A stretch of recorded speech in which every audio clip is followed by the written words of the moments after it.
Rajarajeshwari, Professor, Department of Basic Principles, SDM College of Ayurveda and Hospital, Hassan. Today I am going to talk a few words on Ayurveda, scientific medicine for health. Ayurveda has always been misconstrued and equated with limited keywords like Panchakarma and herbal medicine. But one has to understand that Ayurveda has a strong scientific base which has been derived on the scientific methods. Ayurveda has been derived on the basis of strong fundamental principles which have been derived from scientific research. On a close observation, one can make out that the seeds of Ayurveda have always approached the science from a scientific perspective. There are enough evidences in the text that there are various research methodologies and protocols designed for understanding the concept of health and disease. When we take a close look about the concept of disease and health, we come to know that Ayurveda has always approached it from a holistic point of view. Body and mind are not considered as an isolated entity when it comes to health or disease. So whenever the treatment is designed, one has to understand that body has a significant implications on the mind and the mind has a strong influence on the body. So they cannot be considered as isolated entities when the treatment is being designed.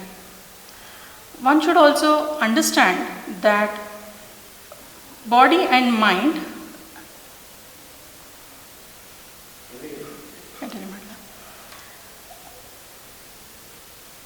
So the body and mind are complementary to one another, and also these together interact with the external environment, which is considered as the field of Ayurveda.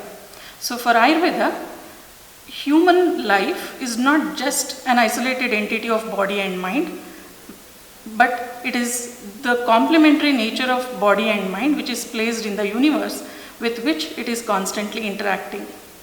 That means the universe has a strong influence on the human being, and the human being exerts a similar influence on the universe. So this in totality has to be considered whenever we understand the concept of disease and health.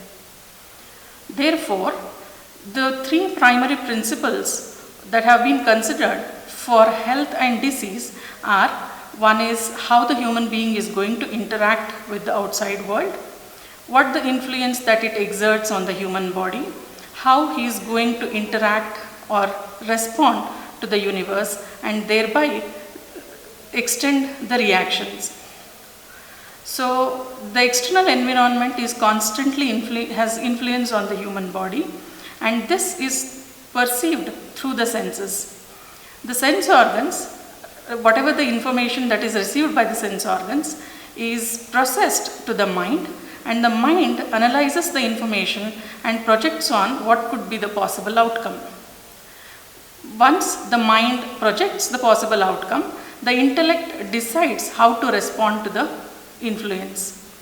Therefore, this entire process that takes place from the sense organs to the mind and to the intellect decides the state of health.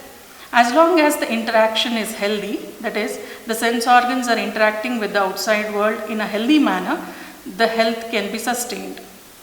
Along with that, the analysis that is done by the mind has to be regulated and modified as per the requirement of the external environment. The external environment constantly undergoes change, so therefore one has to adapt and modify themselves in terms of the diet, activities and therapies required for nullifying the influence of the external world. Finally, one of the major principles for maintaining the health is the intellect, which has three components. One, which helps us in discretion of right and wrong. The second one is the regulation of it as to how much to utilize and how much to stop. And finally, the awareness. As long as these three components are functioning well, the health can be sustained.